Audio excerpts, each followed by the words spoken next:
Assalamualaikum warahmatullahi wabarakatuh. Kembali lagi bersama channel Ati Kusmawati. Di sini saya mau bercerita tentang pengalaman hidup saya. Part kedua, meneruskan cerita yang kemarin tertunda. Langsung saja ya kita ceritanya.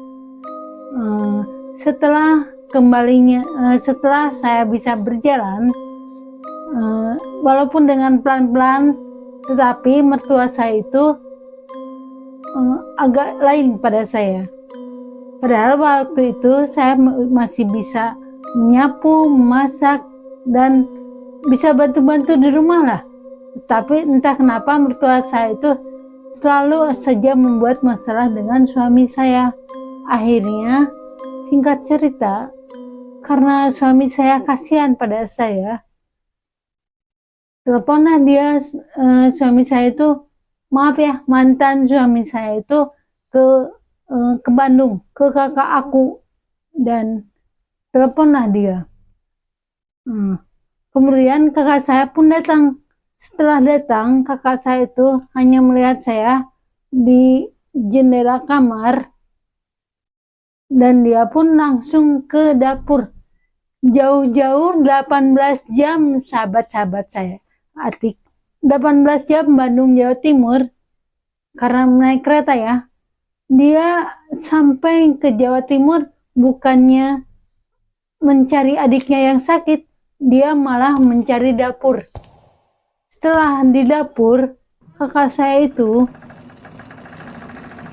dia mencari panglai, dan satu lagi aku pun lupa. Melihat saya ke kamar, dan tiba-tiba dia itu seperti ada gerakan itu saya pun tidak tahu. Katanya, Inditsia, ulah ninjek awak adi urang cenah, gitu dia bilang. Saya di kamar, dia seperti membuat gerakan yang saya pun tidak tahu dan mantan suami saya pun tidak tahu. Berkelahi dengan seseorang, dan dia pun tiba-tiba menuju keluar dan entah kemana, dan mantan suami saya mengikuti dia. Dan setelah itu saya tidak ingat.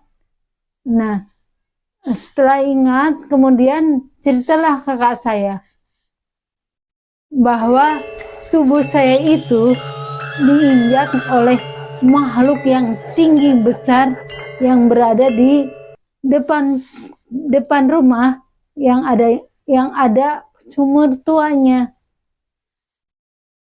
Akhirnya dengan pelan-pelan kakak saya pun memijit saya, dan dia berkata, kamu harus sembuh, Tik, kamu harus sembuh. Begitu. Setelah itu kemudian kakak saya pun bilang pada mantan suami saya pulang dulu hari ini.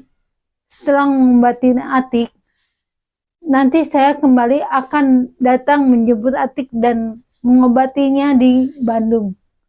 Pulanglah kakak saya ke Bandung. Kira-kira sore, pada waktu itu dia pulang sore. Setelah penyembuhan dari kakak saya, ternyata kebingungan dan serba abu-abu yang saya lihat itu, ternyata dari situ saya itu melihat hal-hal yang aneh, yang menurut logika itu tidak masuk akal. Dan pernah suatu ketika saya mau mengasihkan makan sama bapak, tiba-tiba di pintu samping, saya jelas sekali itu pada pagi hari, saya melihat seorang nenek-nenek berkebaya, lalu pakai kain.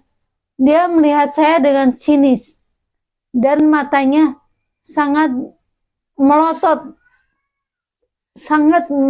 ngeri sekali saya pun.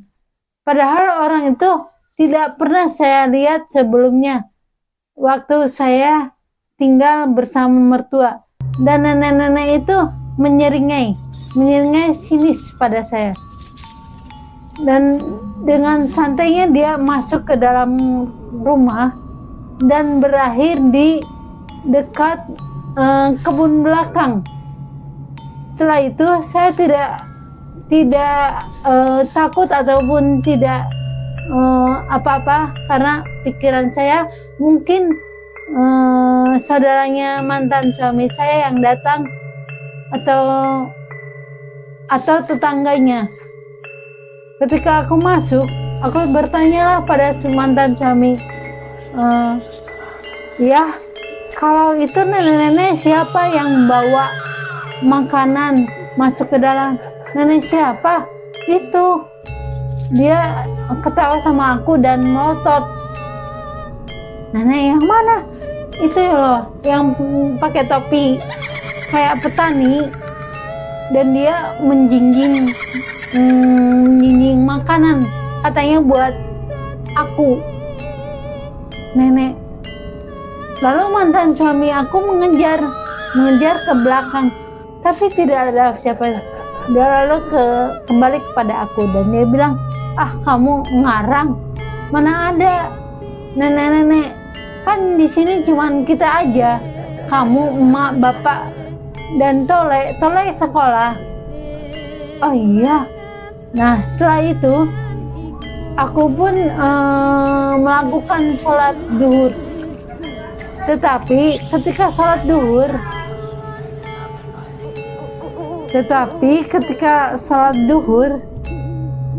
mantan aku itu tidak sholat, dan akhirnya aku sendiri. Dan ketika aku sendiri sholat, pikiran aku begitu gelap dan bingung. Bahkan untuk membaca sholatan, surat yang biasa aku baca, semua blank. Dalam arti blank itu lupa. Dan aku pun tidak sholat, karena semua bacaan yang aku ingat itu lupa, sama sekali lupa dan tidak ingat. Tapi aku hanya memegang ada 1 juz amma.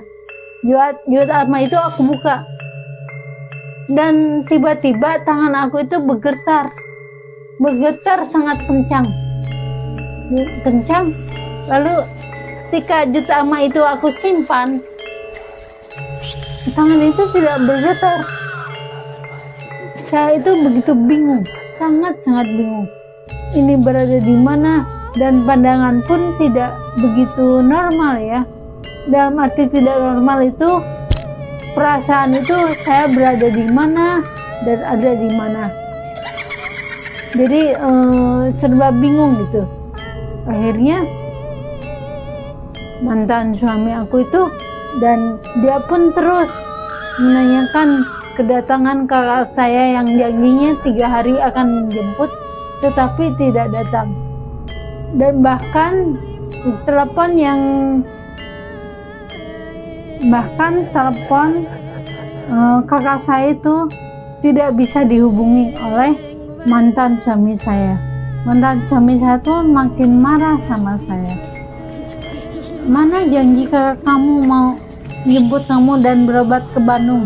Ah, semuanya bohong, kata mantan suami aku. Tak, aku sabar, tapi mantan suami aku tuh mendesak sama aku. Akhirnya aku teleponlah kakak aku lewat HP mantan suamiku itu. Dan dari situlah aku bilang, Mbak, tolong deh teleponin Asep, aku ingin pulang ke Bandung, aku ingin berobat, kata aku. Akhirnya disampaikanlah sama Mbak Sani. Kemudian pada waktu itu, karena ada hambatan, kakak saya pun tidak bisa menghubungi kakak laki-laki saya itu. Akhirnya saya berteleponlah sama adik saya yang di Semarang. Dan dengan keikhlasannya dan kebaikan adik saya, akhirnya adik saya itu membelikan tiket untuk pulang ke Bandung.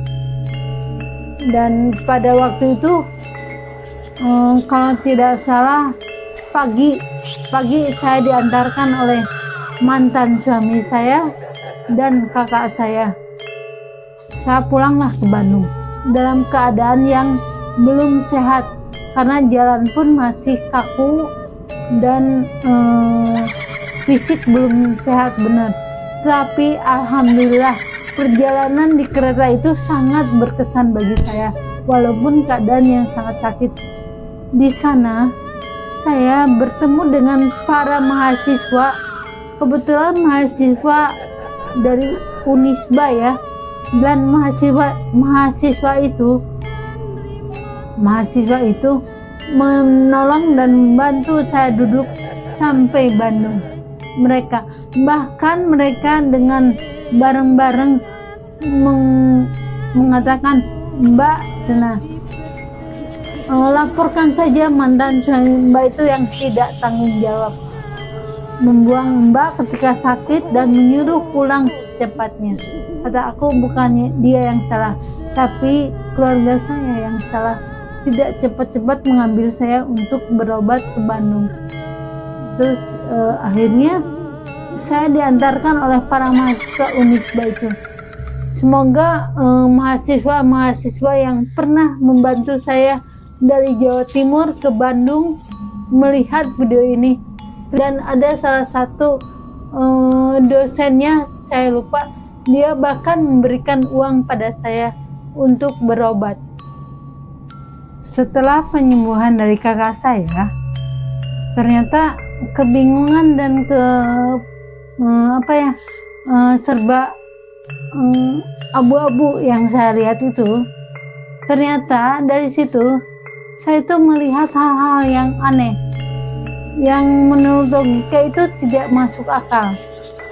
Dan pernah suatu ketika saya mau mengasihkan makan sama bapak, tiba-tiba di pintu samping, saya jelas sekali itu pada pagi hari, saya melihat seorang nenek-nenek berkebaya lalu pakai kain. Dia melihat saya dengan sinis dan matanya sangat melotot, ngeri sekali saya pun. Padahal orang itu tidak pernah saya lihat sebelumnya waktu saya tinggal bersama mertua, dan nenek-nenek itu menyeringai sinis pada saya. Dan dengan santainya dia masuk ke dalam rumah dan berakhir di dekat kebun belakang. Setelah itu saya tidak takut ataupun tidak apa-apa, karena pikiran saya mungkin saudaranya mantan suami saya yang datang atau tetangganya. Ketika aku masuk, aku bertanyalah pada mantan suami, ya kalau itu nenek-nenek siapa yang bawa makanan masuk ke dalam? Nenek siapa? Itu. Dia ketawa sama aku dan melotot. Nenek yang mana?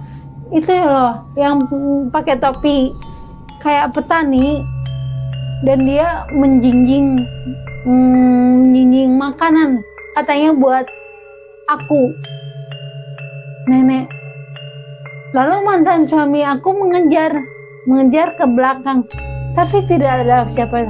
Dia lalu kembali kepada aku dan dia bilang, kamu ngarang, mana ada nenek-nenek, kan di sini cuman kita aja, kamu, emak, bapak, dan tole sekolah. Oh iya.